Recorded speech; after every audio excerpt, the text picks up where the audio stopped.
우리 평화 인사 나누도록 하겠습니다. 주님의 평화를 빕니다. 주님의 평화를 빕니다. 살기 위해서 먹는가 먹기 위해서 사는가라는 말이 있습니다. 예전에는 살기 위해서 먹었죠. 요즘에는 저도 그렇지만 입에 맞지 않는 음식들은 잘 먹지를 않습니다. 그런데 예전에는 먹을 것이 없었을 시대에는 이 질이 아니라 양적인 것, 배부른 것을 추구했다라는 것이죠. 그러나 지금은 어떤 시대가 되었습니까? 소위 말해서 먹방의 시대가 되었습니다. 먹방이라는 단어가 고유 명사가 될 정도로 사람들이 자신이 먹어야 될 칼로리 이상을 먹는 사회가 되었다는 것이죠. 어떤 먹방 유튜버는 그 앉은 자리에서 곱창 42인분을 먹었다고 하니까 정말로 우리 시대가 풍요의 시대가 되었다는 것을 알 수가 있다는 것입니다. 오늘 말씀 또한 먹는 것에 대한 이야기입니다. 금식이지요. 먹는 것을 금하는 것입니다. 오늘 말씀을 통해서 참된 금식은 어떠한 의미가 있는지 두 가지를 알아보고 말씀을 마칠까 합니다. 첫째, 참된 금식은 자신의 힘을 빼는 것입니다. 4절의 말씀입니다. 보라, 너희가 금식하면서 논쟁하며 다투며 악한 주먹으로 치는도다.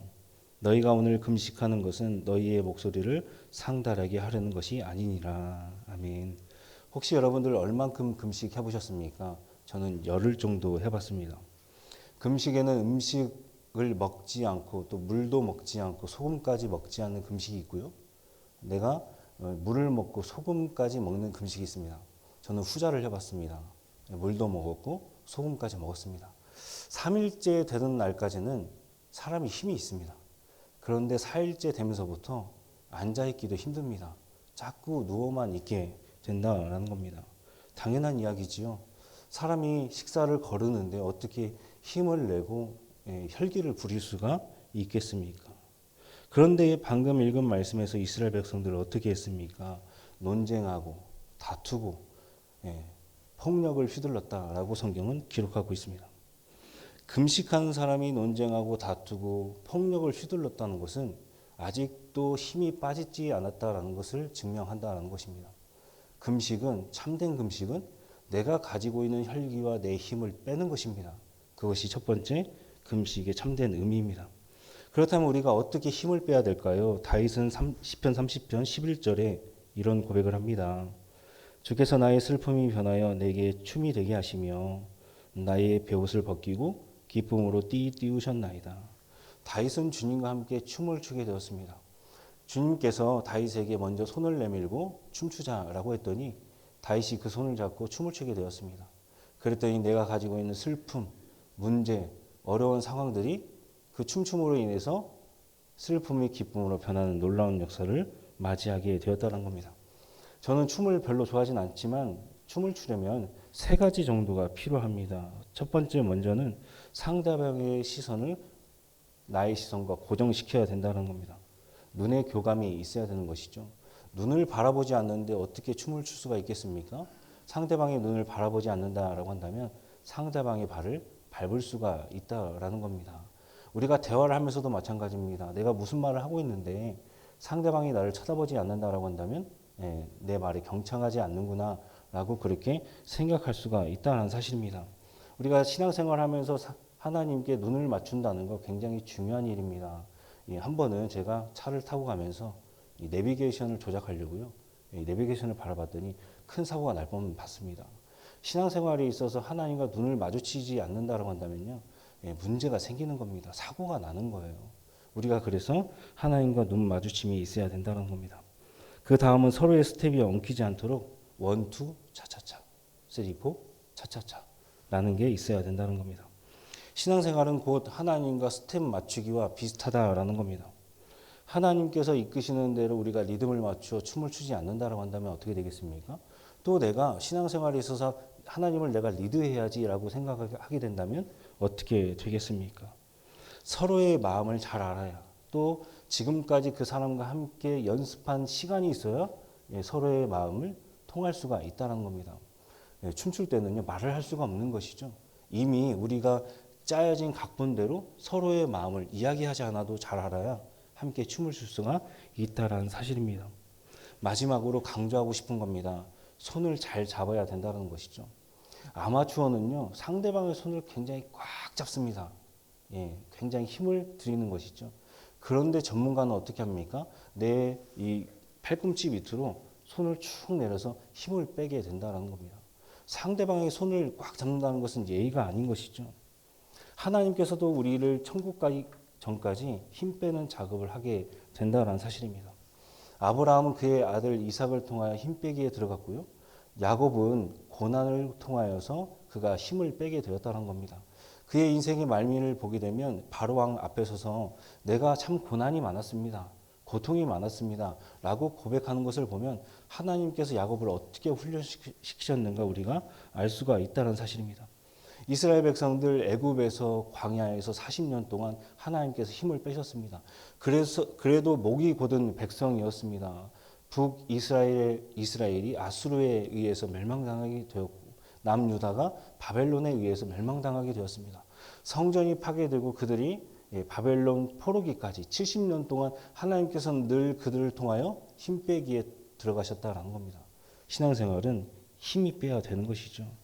이스라엘 백성들의 역사를 살펴보면 힘 주기에 집중하기보다 하나님께서 그들의 힘을 빼셨다라는 겁니다. 힘을 빼야 신앙생활이 되는 것입니다. 힘을 주면 내가 하는 것이죠. 힘을 빼는 순간부터 하나님께서 우리를 통하여 역사하신다라는 사실입니다. 둘째, 참된 금식은 사랑이 없음을 한탄하는 것입니다. 7절 말씀입니다.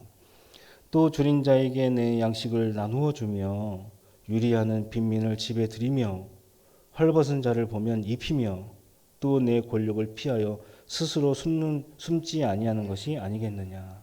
아멘. 금식은 곡기를 끊는 것입니다. 먹을 수 있는데 먹지 않는 것이 금식입니다. 그런데 먹을 양식이 없는 사람 보고 내가 먹지 못하니 그것이 금식이다라고 말하는 사람이 누가 있겠습니까?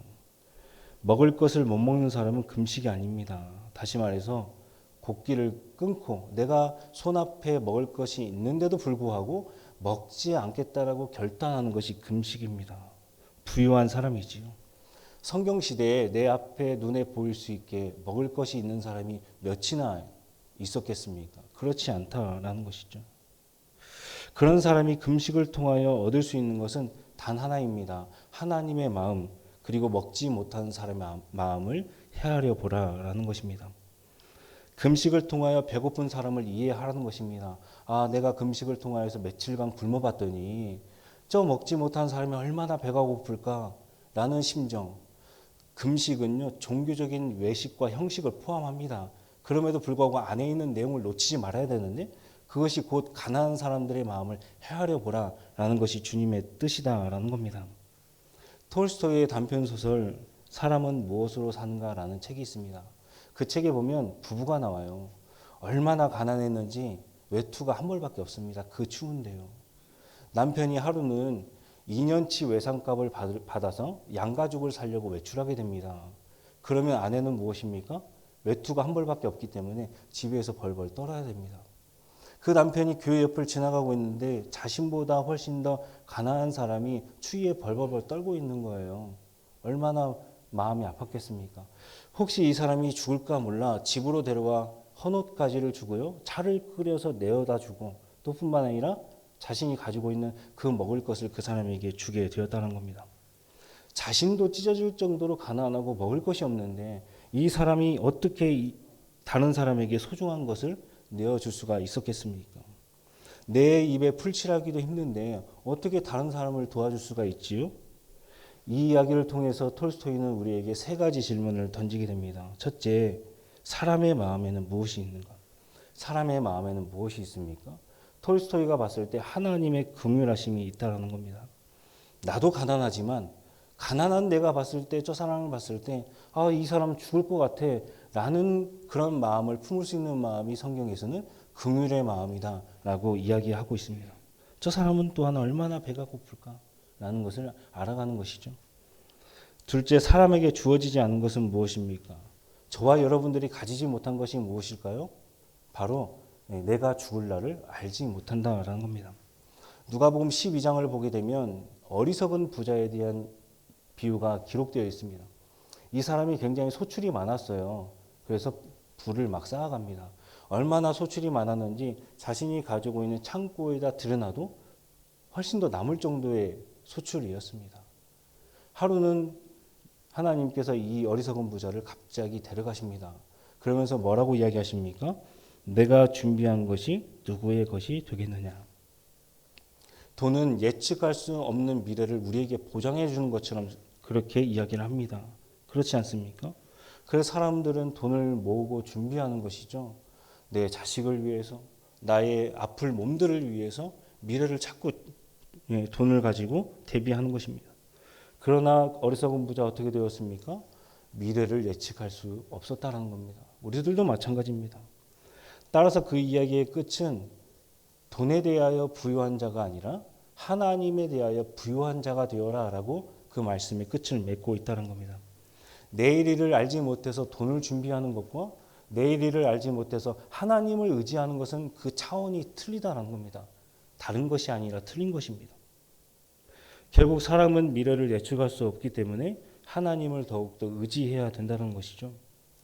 돈으로 우리의 안전과 미래를 보장받을 수가 없습니다. 오직 하나님만이 우리의 안전과 미래를 보장할 수 있다는 것이죠. 참된 금식은 내 앞에 먹을 것이 있는 것을 나누는 것입니다. 만약 내가 3일치밖에 양식이 없어요. 그런데 나보다 더 가난한 사람들과 그것을 나누면 어떻게 되겠습니까? 그것은 음식으로만 작동하는 것이 아니라요. 그것은 생명을 나누는 것과 똑같습니다. 주님께서는 늘 우리에게 말씀하십니다. 주는 사람이 복되다. 주어라 라고 이야기하고 있다는 겁니다. 오병이어도 마찬가지입니다. 우리 성경을 읽어보게 되면 예수님에게 수많은 무리가 따르게 되었습니다. 해가 뉘엿뉘엿 지고 있습니다. 그들 뱃속에는 꼬르륵 소리가 들리게 되었다는 것이죠. 제자들이 예수님께 간청합니다. 이 사람들을 마을로 보내서 무엇을 사 먹게 하소서. 예수님께서 말씀하십니다. 너희가 주어라. 먹을 것을 주어라 라고 이야기하셨습니다. 성경을 보니까 대문자로 쓰여졌어요. 주다라는 것을 강조하고 있는 것입니다. 어떻게 줄 수가 있겠습니까? 무언가 받은 사람이 있는 사람만 남에게 나눠줄 수가 있다는 겁니다. 그 말씀을 하시고 예수님께서 하늘을 들어러 물고기 5마리와 떡 2덩어리를 축사하십니다. 그리고 내리시죠. 하나님께 무언가를 받은 사람만이 남에게 나눠줄 수가 있다는 겁니다. 물질은 내 것이 아니라 하나님께로부터 온 것입니다. 그렇게 생각하는 사람이 남에게 나눠줄 수가 있다는 것이죠. 그 물질을 나누었더니 어떻게 되었습니까? 12강주리가 남았고 한 사람도 소외됨 없이 그 물질을 양식을 먹게 되었다는 것이 오병이어의 기적입니다. 마지막으로 사람은 무엇으로 사는가라고 질문을 던집니다. 사람은 무엇으로 살아갑니까? 자신 가족도 아니었습니다. 남이었습니다. 그런데 그 사람이 뭐라고 집에까지 데려와서 헌옷가지를 주고 차를 끓여다 내어주고 먹을 것을 주게 되었습니까? 그 근원에는 톨스토이가 봤을 때 사랑이 있었다라는 겁니다. 이 사람이 물질을 나눈다라는 것은요, 자신의 생명을 나눈다라는 것입니다. 사람은 먹어야 삽니다. 먹지 못하면 죽습니다. 당연한 이야기죠. 자신의 미래를 바라볼 수가 없습니다. 그런데 이 사람이 물질을 나눔을 통하여서 자신의 미래를 예측할 수 없는 미래를 하나님께 맡기게 되었고요. 사랑을 나누게 되었다는 겁니다. 결론적으로 첫 번째 질문과 마지막 질문을 통하여서 톨스토이가 얘기하고 싶은 것은 사람 안에 하나님의 성품인 사랑이 있다라는 것입니다. 그러면서 독자에게 네 번째 질문을 던지는 겁니다. 여러분들은 무엇으로 사십니까? 저도 오늘 말씀의 끝을 여러분들에게 질문으로 마칠까 합니다. 여러분들은 무엇으로 살아가십니까? 참된 금식은요, 나의 힘을 빼는 것입니다. 아직도 목소리에 힘을 놓고 남에게 폭력을 휘두르게 된다면 신앙생활에 있어서는 초짜인 것입니다. 자신의 힘을 넘치도록 쓰는 사람에게는 하나님의 역사가 나타날 수가 없는 것이죠. 힘을 빼야 됩니다.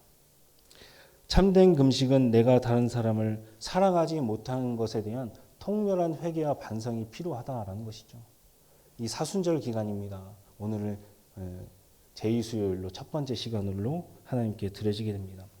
이 기간 동안 우리가 하나님께 드려야 될 마음은 내가 사랑 없었음을 회개하는 시간을 우리가 분명히 가져야 된다는 겁니다. 우리가 사랑하게 되면 세상이 우리를 바라보고 예수님의 제자다라고 그렇게 이야기한다는 것이죠. 우리는 때때로 스스로 내가 그리스도인이다라는 정체성을 가지고 사람들에게 그렇게 이야기하면서 살아갑니다. 그런데 그리스도인이다라는 호칭은요, 내가 말한 것이 아닙니다. 성경을 보니까 다른 사람들이 우리의 행동을 보고 말투를 보고 아, 저 사람이 예수님을 믿는 사람인가 보다 그리스도인이다라고 이야기했다라는 사실입니다. 사람은 사랑으로 살아갑니다. 오늘 하루도 사랑으로 하나님을 나타내시는 저와 여러분 되기를 주님의 이름으로 간절히 소망합니다. 기도하도록 하겠습니다.